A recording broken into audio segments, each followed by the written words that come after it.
is Dr. Robert Bray, and my specialty is traumatic stress recovery. And I know from many years of experience that often the speed and ease of our recovery is greatly influenced by those closest to us. When somebody you love is suffering from severe traumatic stress, sitting on the sidelines and doing nothing is not an option. Love is a deep, abiding concern for the well-being of the other. Their joy, their health is always in our mind and on our heart. So what can you do? Well, you're probably already doing a lot. So these are a series of tips that I hope will help you. Some of these tips are very simple and direct, and you're probably already doing them, but I want to remind you the importance of what you're doing. Some of these tips will give you some ideas about some other things you can try. And some of these tips are just to get you thinking about some of the issues that you're dealing with in your helping that may be useful in helping you continue to be a better helper. So please let me know what you think of these. There's always professional help available, online, by the phone, in person. So use that to make a plan and to stay on track with that plan. Remember, you're not alone, and there's lots to be done to help. Good luck. Hi, here's tip 1. Start by taking care of yourself. If you share the traumatic stressor event that caused the harm to the person that you love and want to help, you're going to have your own set of issues related to it. In some cases, if you share this event directly or indirectly, you may have developed post-traumatic stress of your own. Now the problem with this is that when they begin to talk about their issues, give expression to their thoughts and feelings, start to act in ways to take care of themselves, you may be triggered. And so then your own overwhelming emotional responses begin. Then what happens is you do or say something that triggers another response in them, and it gets worse for them. As it gets worse for them, it's going to get worse for you. So what happens is you end up both in a lot of pain. Sometimes you even have to go away from each other in order to be able to deal with the situation. So having traumatic stress issues of your own can sometimes interfere with having that direct, solid connection of love that is healing for both of you. Now, you may have been there and then when the event happened to your loved one. For example, you may have been both the victims of the same crime. That's pretty simple to think about how you might develop your own set of issues related to that. But it may come about in a more indirect way. So you may not have been there and then when the injury occurred, when your loved one was threatened or harmed. But through your connection of love, you experience that overwhelming distress, that sense of hopelessness. It overwhelms your coping. And so then you have what we call vicarious traumatization or secondary trauma.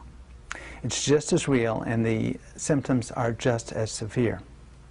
So be aware of where you're at in your own process. If you're uncertain, go to my video, The Now Test for Traumatic Stress, and check it out and see if you can get a better sense of where you're at in your own process.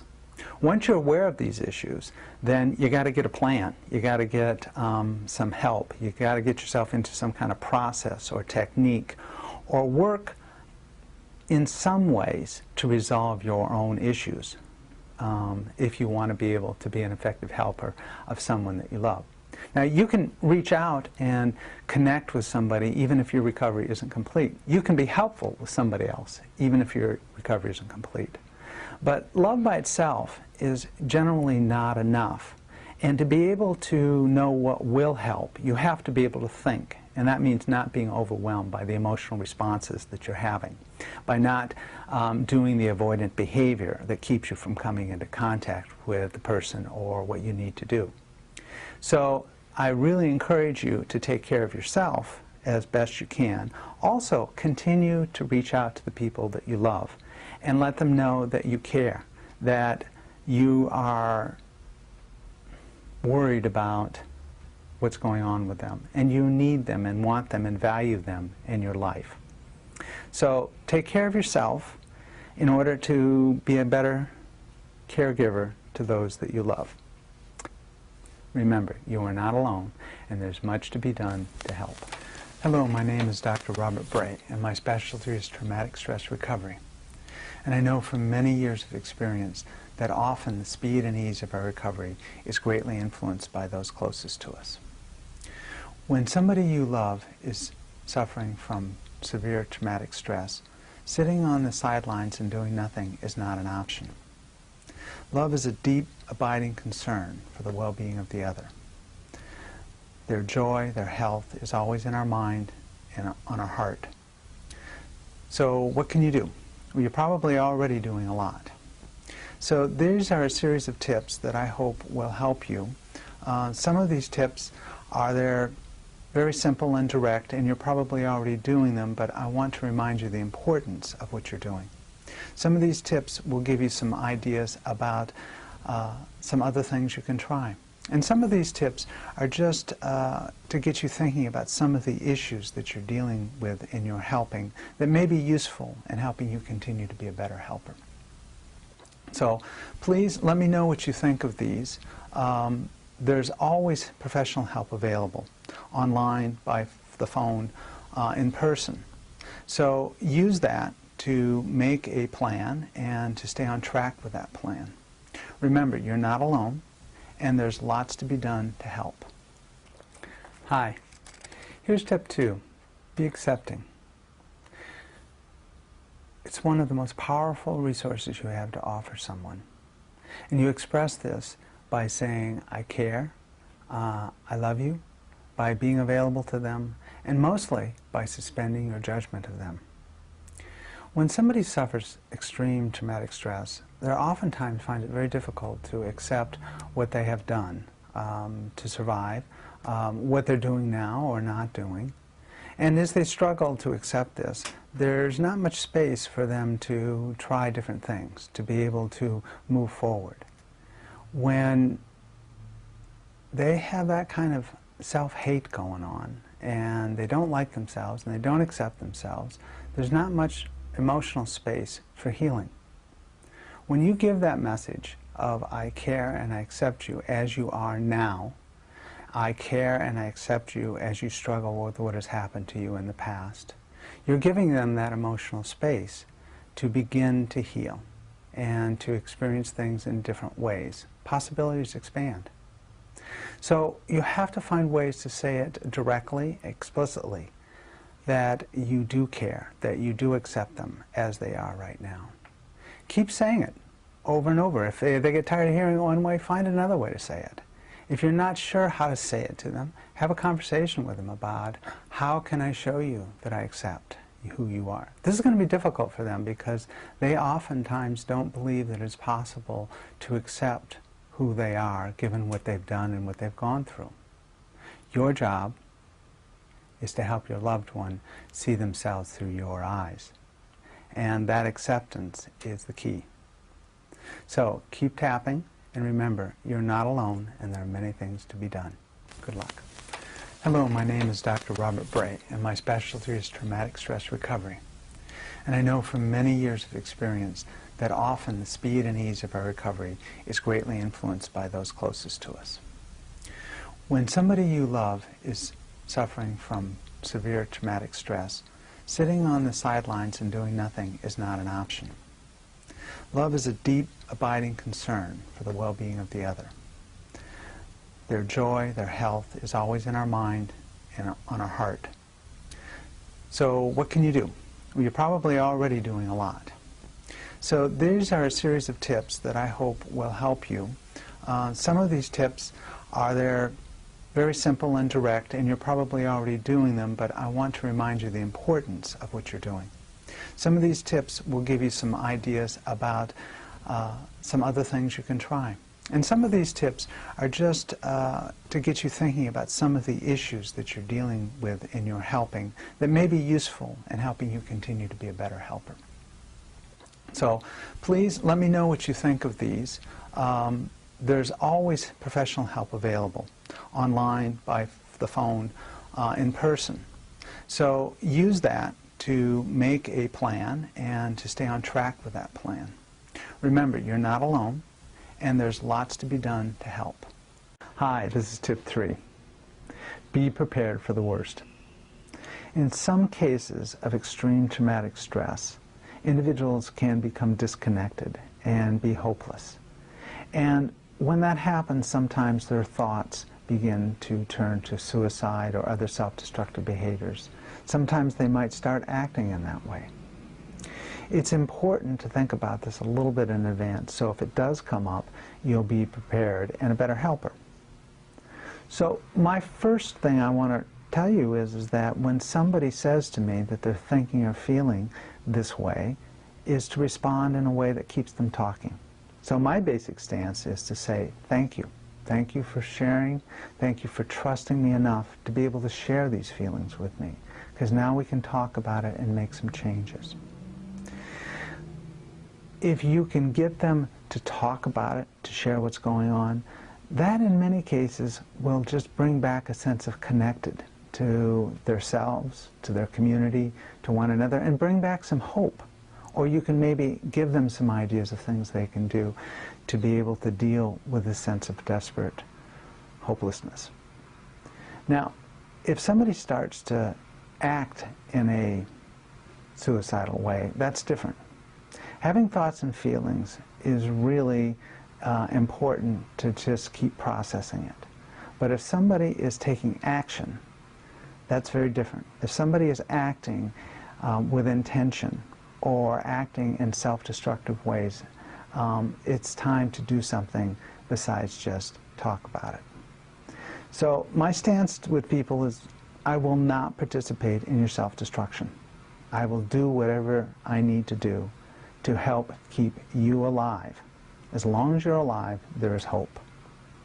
So I'm willing to call the police or to do a family intervention, even if it means that I may complicate my relationship, even if it may mean that I end my relationship with someone. But it's necessary sometimes to help people stay safe. So there's always help available, though. You don't have to do this on your own. Reach out to your family and friends, professionals that you already know. And also, there's always professional assistance available. Simply Google suicide hotline, and you will find expert help immediately. Do what you need to do to help the person stay alive and keep some hope going. Now, it's an important thing to know that it's uniquely human for us to be able to make this decision about whether we live or die. It's an expression of our freedom. And every mature adult has to at some time come to some decisions about what's important to them to live and to die for. And there's nothing wrong with talking about these conditions under which you will live or under which you're willing to give up your life. Don't be afraid to engage in the conversations. Just stay aware, and if you need help because it's moving from thoughts and feelings to action, reach out and find the help. I hope this is useful to you, and I want to remind you that you're not alone, and there's lots to be done to be better. So keep tapping and let me know if there's something that I can do to help. Bye-bye. Hi, this is tip number 4 for helping someone you love with PTSD. Always act in a non-violent, peaceful, gentle way, period. We want to make sure that we're not re-traumatizing the person or creating an event where there is more violence going on. Now, all traumatic stressor events are violent in nature. Now, it doesn't matter whether it's man-made or whether it's a natural disaster. What happens is that we are overwhelmed in such a way that we have to give up our thoughts, our feelings, our beliefs, our way of acting in order to survive. And in a very short time, that can have a very powerful impact on the person. So it doesn't matter whether it's wind and water or whether it's men with their weapons. All traumatic stressor events are violent because they violate our basic rights. Violence occurs anytime our basic rights are not allowed us. or taken from us. So what are our basic rights? My belief is that we have a right to our feelings, and we have a right to give expression to those feelings. We have a right to our thoughts, and we have a right to give expression to those thoughts.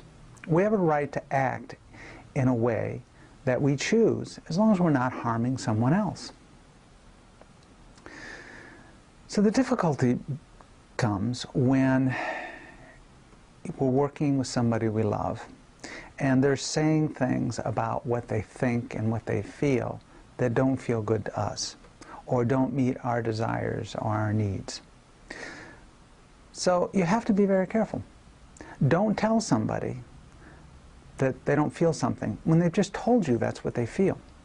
Don't tell someone that they don't think that when they've just told you that's what they think.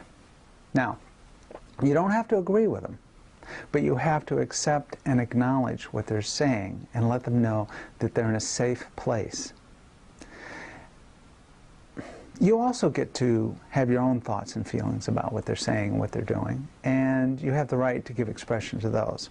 But remember, when the focus is on helping somebody you love, you have to kind of set aside some of what you want. Helping is about an outcome that is independent of the helper's needs and desires. And this can be very, very difficult when we're working with those that we love, because our needs and desires are so interwoven. Always remember that you can find a place to talk about your thoughts and feelings in a way that may not agree with them somewhere else. But when you're just trying to help them create a safe environment, a safe relationship, where they get to have their thoughts and feelings, be careful about it. So remember, you're not alone. There's lots to be done. Keep tapping, and if you have any thoughts or comments, or if I can help in any way, let me know. Good luck. Hi, This is tip number 5 for helping somebody you love with PTSD. Time by itself does not heal. It's what you do with the time that heals. When you hear that old adage that time heals all wounds, don't believe it. It's a problem in traumatic stress recovery that people get stuck in time. They get stuck in the there and then in the past. And when they do that, they get stuck in those overwhelming, horrible, ugly feelings and perceptions and thoughts that keep them from being able to move forward and to heal. So your job with somebody you love is to allow them to have some new experiences in the current moment and to keep changing. You know, loving someone, being in life, is a moment to moment to moment experience that constantly changes. And that's what you want and what can be healing for the person you love. Again, if they're stuck in one moment, reliving it over and over and over again, then time really isn't doing anything for them. And time may not be changing for them. So the key here is for you to get them to engage in the moment. And the best way to do that is through good contact with human beings. Because to be present in the moment is the only way you can really experience love, care, concern. So get them to do it. Do it any way you can. If you can guilt trip somebody into taking some positive action that allows them to be in the moment and to having new experiences, that's okay. It's okay to trade actions on your part for positive actions on their part. It's okay to play. Play is rarely a trigger for traumatic stress events. So if you can play with them or get them to play with a child, that's a wonderful experience in a moment that helps the healing happen. Remember, thought field therapy is very helpful in getting somebody unstuck from the there and then to the here and now. Somehow it resets the temporal map. So consider using that also. But again, don't worry about how you should do it or shouldn't do it. The idea is to bring them into the moment in a loving, caring, and remember, safe way. That's very important for creating the healing environment. Just keep at it and don't give up. Remember, even if they're moving at a snail's pace, it's their pace, but they're moving. and you will get there eventually. So do the best you can to bring those that you love into this moment. And the best way to do that is loving and being loved. So remember, there's lots to be done. You're not alone. Remember, you can always tap if you start to get overwhelmed and get caught in those repetitious moments. Let me know if you have any questions or concerns about this tip. Keep tapping. Good luck. Hi, here's another tip for helping someone you love recover from post-traumatic stress. Feelings can always be shared. If your loved one is a service member or in law enforcement or operating in a role that requires that they keep secrets, that means that you may never know the details of the events, the mission, the action that caused the traumatic stress that they're suffering from. Now, that's okay, because you really don't need to know the details. There's lots of operational debriefings going on already where the who did what, when, where is being discussed, and your loved one has an opportunity to really look at what happened. What's often not going on at that time is the discussion about the feelings, the physiological response, the sensations, the emotions that happened at the time of those events, and since they've come back and are now safe. So you can do that with them without knowing all of the details. I've been working in this field a long time, and I know that you can help people with their emotions and with traumatic stress without knowing the details. For example, I was working with a couple, and he was an officer who was in charge of a drug interdiction. During that action, it resulted in several of his men being harmed. Now, he came away from that being traumatically stressed and is still suffering from some of those memories and nightmares from that event. Now, he did fine in the event, and he had lots of opportunities to talk about it from an operational standpoint. He even received a commendation. But what he was finding it difficult to do was to deal with the emotions.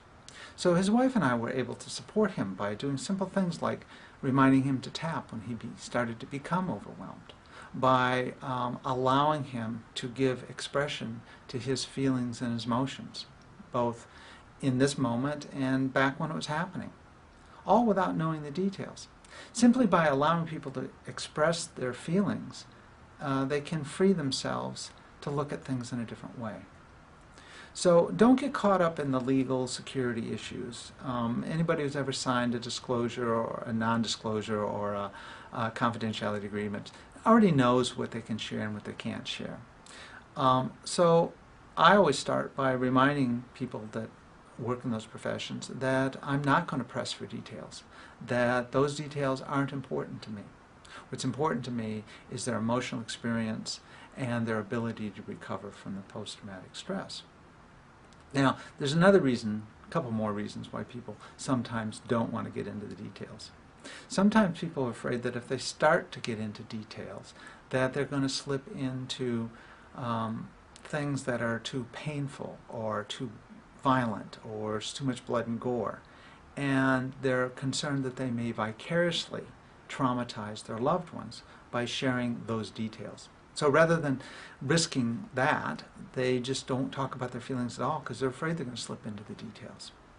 Now, another reason that sometimes people don't want to talk about their feelings for fear of slipping into the details of what happened is that they're concerned that they'll be rejected because of what they had to do, what they did do to complete the mission or to survive. Sometimes it can be pretty ugly. But again, reminding people they don't have to share the details of the event to share their feelings and their experiences internally and what they carry with them frees them up to be able to engage more in that process. So remember, there's lots to be done. You're not alone in this, and keep tapping.